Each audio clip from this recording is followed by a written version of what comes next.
Hello there. If you look at a lot of online chicken forums, you'll notice that a common question is, what's wrong with my chicken and what should I do about it?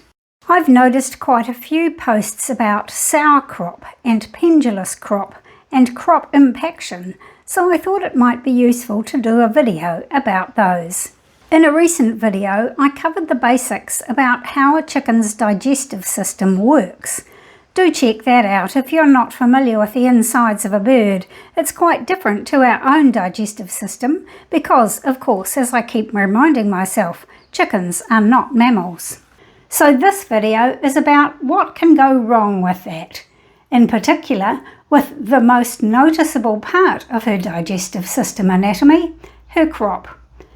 Let's take a look at the 3 most common crop problems, what they are, how to recognise them, a bit about what to do about them, and probably most helpful of all, how to prevent them. Perhaps we should start with a caution.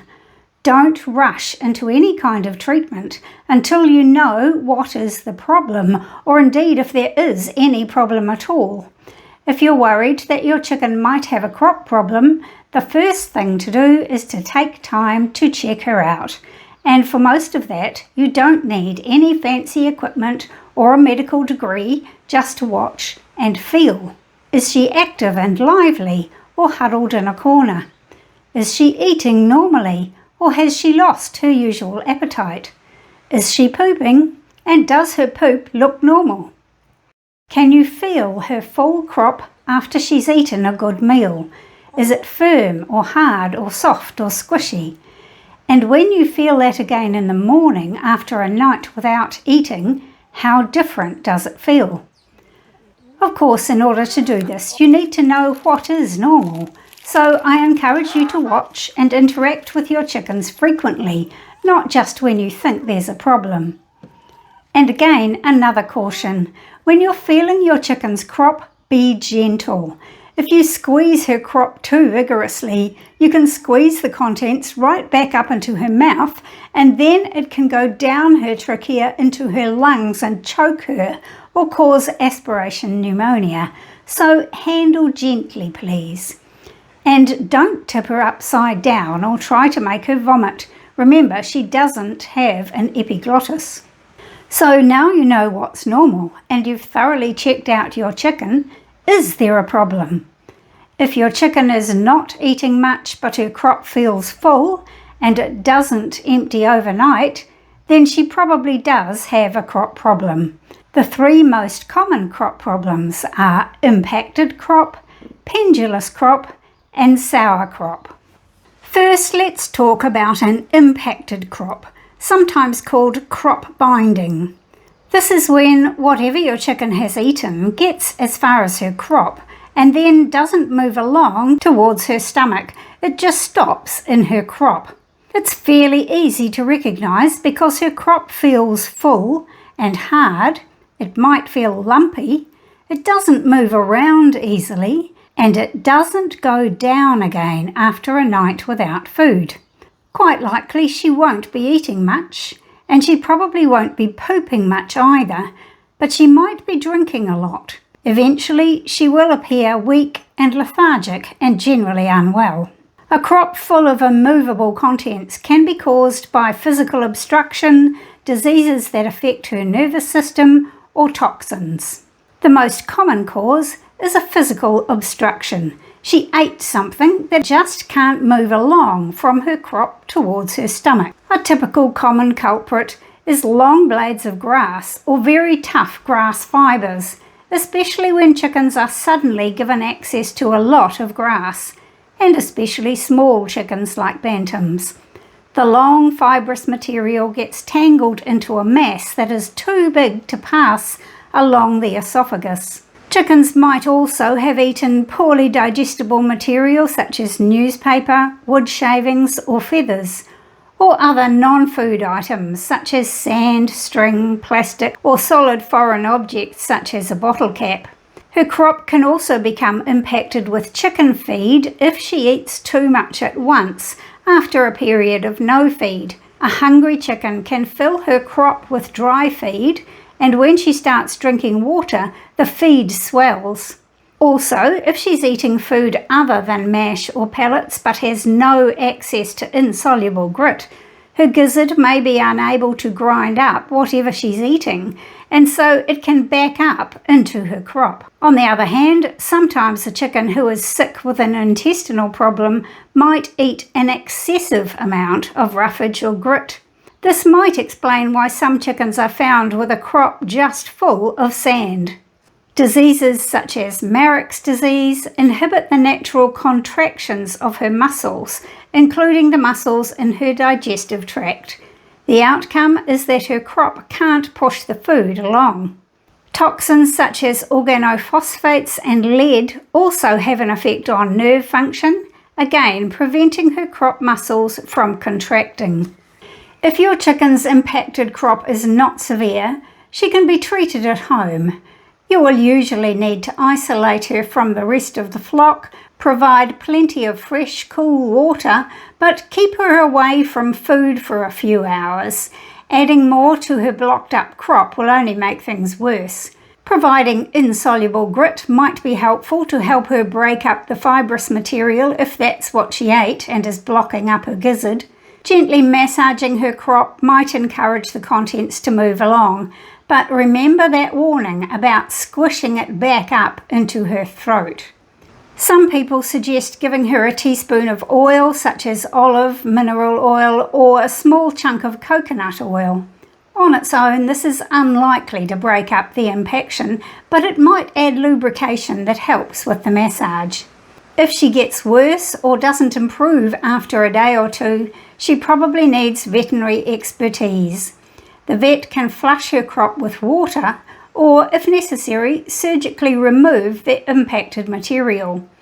Don't just cross your fingers and hope for the best. An impacted crop will cause pain and stress, eventual death either by starvation or by the impaction pressing against her trachea and causing suffocation. Sometimes a chicken's crop might be not just large, but in fact so big that it droops down her front. This is called pendulous crop. What has happened is that her crop has become overstretched and the muscles and ligaments have become damaged. Her enlarged crop will be quite obvious and doesn't reduce after a night without food. Unlike with impacted crop, she usually will continue to eat as well as drink, but her crop is not emptying properly, so she's not digesting much of her food and eventually becomes dangerously thin. The exact cause of pendulous crop is uncertain. It can occur following similar kinds of things as impacted crop. That is, it sometimes develops after binge eating, perhaps after the chicken didn't have access to feed and is then very hungry, or after eating lots of fibrous or indigestible material like grasses, or eating rocks or sand. It might occur after drinking large amounts of water, perhaps in an effort to cool down in very hot weather. If baby chicks are brooded at very high temperatures, they can develop pendulous crop from drinking too much water. But more frequently, it is only older chickens that get pendulous crop. There does seem to be a genetic tendency for some chickens to be more prone to developing pendulous crop. There is no actual treatment for pendulous crop, nothing that will repair her damaged crop muscles and ligaments. Gentle massage of her crop is usually successful in pushing some of the contents along into her stomach, but again remember, gentle. You want the crop contents going towards her stomach, not back up her throat. A half a minute is probably long enough, but you probably need to repeat it several times a day, so she's getting enough feed into her digestive tract. Each massage will reduce the size of her crop, but it will stretch back again with the next lot of feed.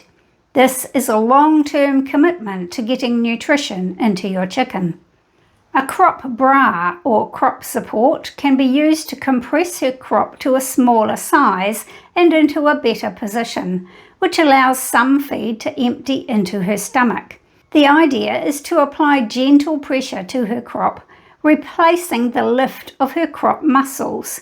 You can buy these, or you can make one with a sturdy piece of cloth and some elastic bandage. Probably it will need to be customized to fit each chicken. Most chickens don't seem to mind wearing it. A crop bra will keep her alive, and as long as she's getting some nutrition, she will be moderately well. Eventually, her crop will return to a more normal size, but the muscles seldom recover completely. So the bra usually has to be worn for the rest of her life, or her crop will become droopy and non-functioning again. When a chicken's crop stops emptying properly, the crop contents sit around for too long and they can start to go off. This may be known as sour crop, crop mycosis, or thrush. Again, you notice that your chicken's crop is not emptying after a night without food.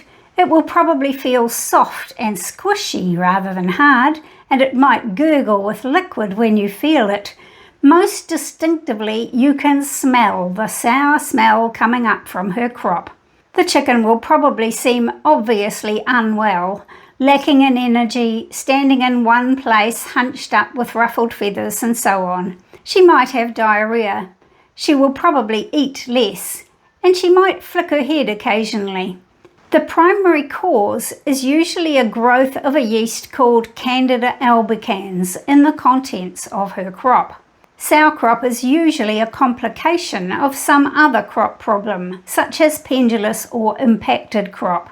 It may also occur if her immunity is compromised because she's sick for some other reason. There's some suggestion that sour crop may occur following the use of antibiotics.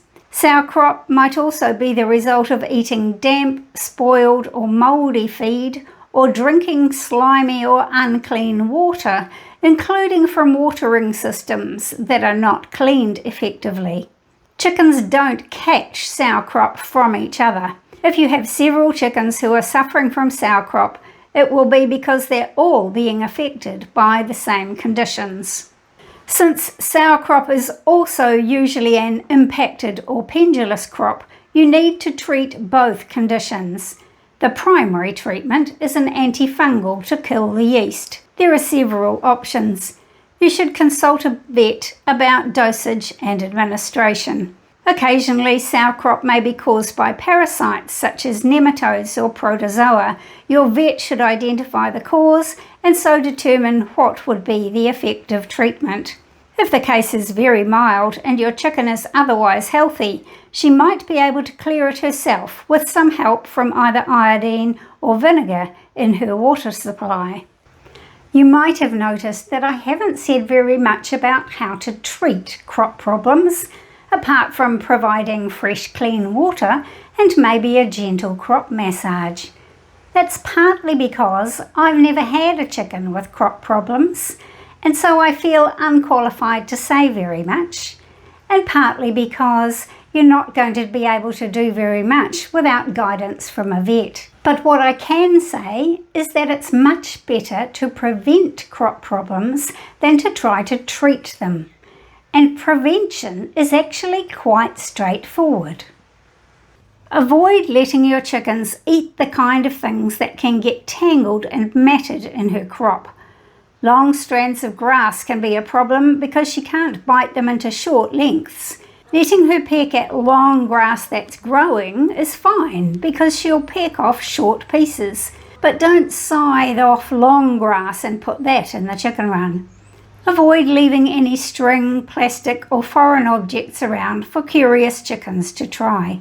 And obviously, keep any poisons such as insecticides, weed killers and lead products away from your chickens. Don't let your chickens get really hungry and then feed them a big meal. I prefer to let my chickens have access to their feed on demand using an automatic feeder. If you can't do this, then at least make sure each chicken is being fed a minimum of twice a day, preferably more. Chickens do best on several snacks rather than gorging themselves once a day. As you've heard, even their proper chicken feed can be a problem. If she's so hungry she eats a lot and then it swells up in her crop. If she has access to any food at all other than mash or chicken ballets, make sure she also has access to insoluble grit so her gizzard can grind up that food. If you have a chicken with pendulous crop, avoid breeding from her, since her offspring are also likely to be prone to the problem. And try to keep your chickens cool, especially baby chicks, because they're especially vulnerable, and also because they're small, they're easier to keep in a suitable environment. Keep her feed and water fresh and clean at all times, including whatever containers or supply systems you're using. And notice your chickens. If you're watching your chickens, how they're behaving, how they look and feel, you have a good chance of catching any potential problems before they get out of hand. It's not hard to do. It's just a matter of caring for your chickens and paying attention. It used to be called Good Husbandry, but watching chickens is just good fun. Thanks for watching. Bye for now. See you next time.